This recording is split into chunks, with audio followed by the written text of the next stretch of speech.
দিন যায় রাত আসে, আবার রাত যায় দিন আসে। মানুষ মানুষের মতো কর্ম করে চলে, বয়ে চলে জীবন। আসলে জীবনটাই এরকম, কখন ভালো কখন মন্দ, কখন কীরকম যাচ্ছে বোঝা মুশকিল। তো চলুন, সবাই কেমন আছেন বন্ধুরা? আশা করছি সবাই ভালো আছেন। মৌসুমীর আরও একটি নতুন ভিডিওতে আপনাদেরকে স্বাগত। ছোটদের প্রাণ ভরা ভালোবাসা, বড়দের প্রণাম জানাই। ম্যাগি বসিয়ে দিয়েছি আজকে, একটু বাঁধাকপি আর এই কড়াই দিয়ে ম্যাগিটা বানিয়ে দেব। আর এখানে ম্যাগিটা এই যে সিদ্ধ হচ্ছে।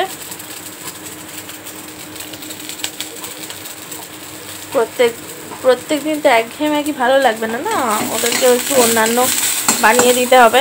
তবে মামামকে আজকে বললাম যে ডিম সিদ্ধ আলু সিদ্ধ ভাত খেয়ে যা না, মামাম বললো না আমি খেয়ে যাব না। এই 2 দিন কি হয়েছে, ভাত খেয়ে যেতেই চাইছে না, আর এসে ভাত খাচ্ছে।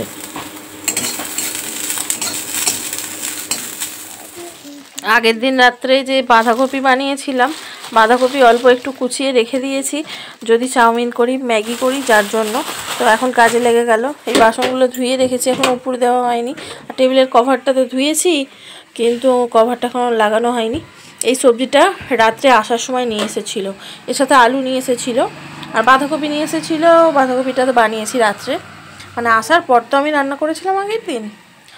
তো যাই হোক, এইগুলো ধুয়ে ফ্রিজে তুলবো। আর এখন বাঁধাকপিটা ঢুকিয়ে দিই। বাঁধাকপি যা নেওয়া হয়ে গেছে। জলটা এখানটাতেই এখন উপর দিয়ে রেখেছি। ফ্রিজে সব কিছু গুছিয়ে রাখতে হবে, যা যা বার করেছিলাম আর কি। সবজিগুলো যেগুলো আগের ছিল সেইগুলো এখন এইখানটাতে রেখেছি। আর এইটার মধ্যে রয়েছে লঙ্কা, এটাই আছে কুলেখাড়া শাক, লাগবে আজকে। বেগুনগুলো আগের সবজিগুলো এখানে রেখেছি।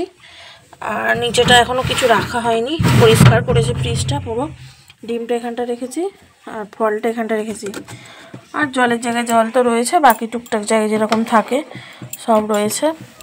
এখন ফ্রিজটা কীরকম পরিষ্কার হয়েছে বলবেন, কেন সব কিছু তো আর আমি আর ক্যামেরা ধরে ধরে দেখাতে পারি না সব সময়, না। তো এই যে ম্যাগিটা হয়ে গেল। যেরকম ম্যাগি বানাই সেরকমই একটু সবজি দিয়ে একটু স্পেশালভাবে বানিয়ে দেওয়া।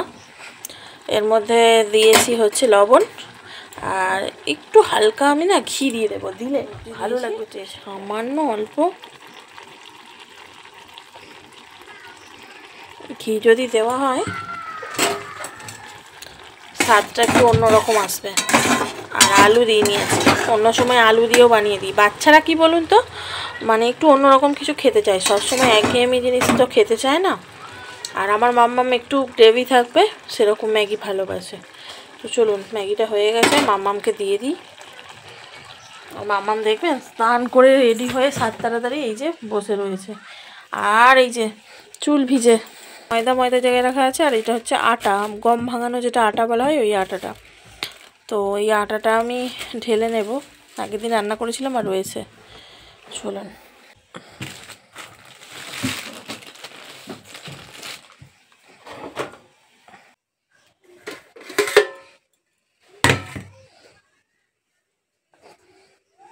মাম্মামকে বলেছিলাম চাউমিনের মতো করে ভেজে বানিয়ে দেবো, না ওর এটাই পছন্দ, তাই ওকে এইরকমভাবেই বানিয়ে দিলাম। ও যেরকমটা খেতে চায় ওকে সেরকমই দিলাম, একদম শুকনোও হলো না।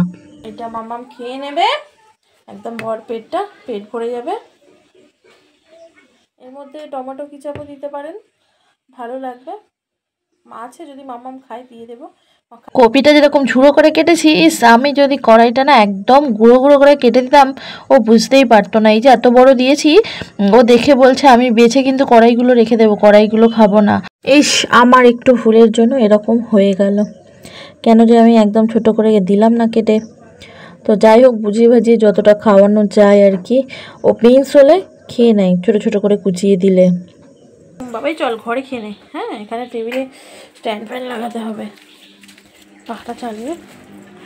দুর্দান্ত হবে কিন্তু স্বাদটা। বসো, খেয়ে নাও। হ্যাঁ,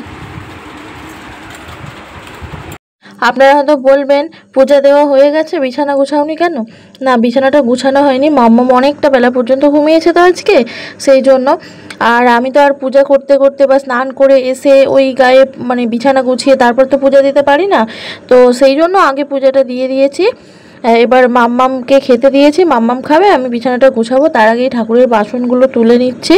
আর বাইরে হচ্ছে বৃষ্টির কাজ করে যাচ্ছে, অঝরে ঝরছে। তবে বর্ষাকাল তো এরকমই হয়। এতে রয়েছে হচ্ছে তেঁতুল। এই তেঁতুলটা আনালাম, মানে খাওয়ার জন্যও লাগবে আর ওই ঠাকুরের বাসন মাজার জন্য লাগবে। দেখুন একদম কালো রঙের হয়ে গেছে, একদম পাকা তেঁতুল।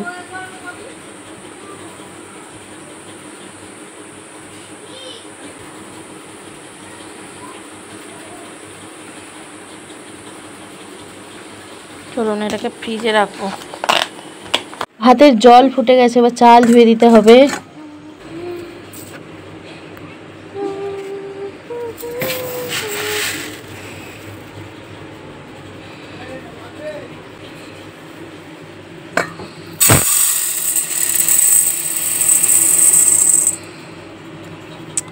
চলুন এই যে এক বাটি চাল নিয়ে নিয়েছি, এটা বসিয়ে দিই। আমি প্রত্যেক দিন এই চালটাই রান্না করি, এই চালটাই রান্না করি। আগে একটা অন্য চাল আনতো, এখন আমার এই চালটা এনেছে। যখন যে চালটা পারছে আনছে আর কি, যে বাজারে যায় সে বোঝে। তবে চালটা একটু ফোটে। চুলটা বেঁধে দিচ্ছি, পাখার হাওয়াতে শুকিয়েছে। এরপর মামাম স্কুলে গেলে আমি বাকি রান্নাটা করে নেবো আর কি। RM ফ্যামিলি অর্থাৎ রাম মৌসুমী সিম্পল লাইফস্টাইল পরিবারের সকল সদস্যকে অন্তরের অন্তঃস্থল থেকে ভালোবাসা জানাই। আমি এখানে যতটুকু পেরেছি আপনাদের ভালোবাসায় পেরেছি, আপনাদের ভালোবাসা ছাড়া কিছুই সম্ভব হতো না। তো আমার এক মনি আছেন, রেহান ব্লগস চ্যানেলের নাম, উনি আমাকে বলেছেন যে এত রাতে ভিডিও পোস্ট না করতে, কিন্তু কি করব বলুন তো মনি, সারাদিন সংসারের কাজকর্ম শরীর খারাপ সামলে এই টাইমটাকেই বেছে নিয়েছি।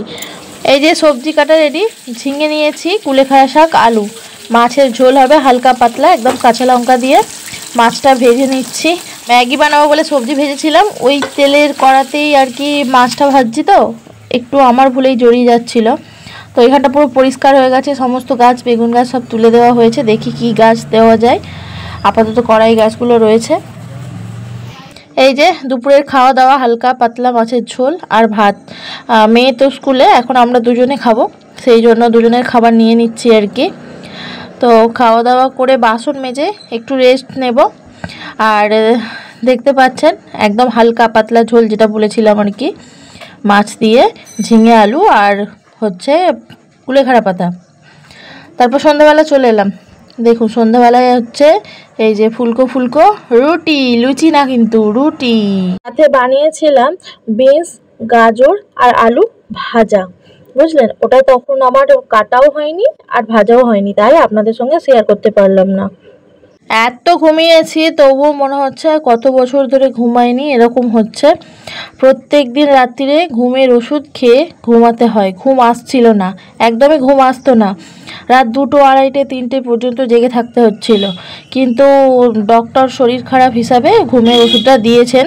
আপনাদেরকে দেখাচ্ছি, জানি না এতে কোনো প্রবলেম হবে নাকি। তো আপনারা যারা চেনেন বুঝতে পারবেন এটা কিসের ওষুধ। তো ওই ওষুধটা ছাড়া আমার কিন্তু চলে না। তবে আগের দিন কি হয়েছে, ওই ওষুধ খেয়েও ঘুম আসছিল না। তারপর ভোরের দিকে ঘুমিয়ে গিয়েছিলাম আর সারা দিন পড়ে পড়ে ঘুমিয়েছি। যেদিন বললাম ওই যে ভিডিও দিতে পারিনি, ওই দিনের কথা বলছি। এই যে এই হচ্ছে সেই ওষুধ, আপনারা যারা চেনেন চিনতে পারবেন। তো ওষুধের পিছন দিকটা দেখাবো না, কারণ হচ্ছে গাইডলাইন আছে। টাটা, সবাই ভালো থাকবেন।